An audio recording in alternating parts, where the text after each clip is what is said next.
Peggy 3. Welcome to the EA Sports 2010 FIFA World Cup penalty kick taking basics tutorial. Let's go over everything you need to know to be a prolific scorer from the penalty spot. The two most important decisions you will need to make as you prepare for a penalty kick are where you want to place your shot and how much power you want to get behind it. First, let's take a look at the power. To power up a shot and start the run-up, press and hold the circle button. The faster your shot is, the more difficult it will be for the goalkeeper to read the trajectory and react to the shot. Fast shots also have the advantage of making it harder for the goalkeeper to keep the ball out of the net, even if they manage to get a hand on it. The more power you put behind a shot, the more error it will have though. So be careful when deciding to blast one, as overpowering can result in missing the goal altogether. Instead, you can choose to press and hold the R1 button when powering up to take a finesse shot with the inside of your foot. Finesse shots are not as powerful as laces, but will have less error. But simply learning how to control the power of your shot will not be enough to beat the best goalkeepers in the world. In order to be a prolific scorer from the penalty spot, you'll need to learn how to place your shot away from the keeper's reach. Let's look at how to place your shot using the new completely analog aiming system.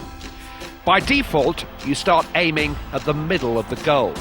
From the moment you press the circle button to start powering up for a shot, you can hold the left stick to move the aim anywhere inside the goal. The longer you hold the left stick in any particular direction, the further your shot will go in that direction. Be careful with how long you hold the left stick, as letting go too soon will result in a shot closer to the middle of the goal, and holding it for too long will cause you to miss the goal altogether. Make sure you practice some penalties by going into practice mode before going into a match. You will be able to toggle the aiming system on and off by pressing the L2 button.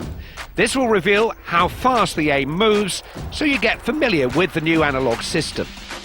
There is no bigger stage in football than the FIFA World Cup. Even the most masterful strikers of the ball have succumbed to the pressure and tension of taking a penalty kick when the eyes of the entire world and the hopes of a nation are resting on their shoulders. So, no matter how much you practice your penalty kicks, it will count for nothing if you're not able to compose yourself before starting your run towards the ball. Just beneath the power bar, you will see the new composure meter for penalty kicks. The green and yellow sections are your composed sections, while the red part of the bar represents the not composed section. To take the kick accurately, you must stop the oscillating needle inside the composed section. If you miss, the further you are from the middle of the bar, the more error your shot will have.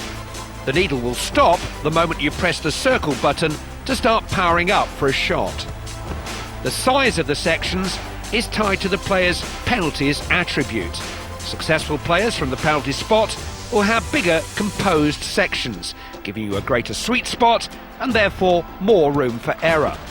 The speed of the needle will depend on a variety of factors, including game difficulty, how critical the penalty is, and how far into the tournament you've gone.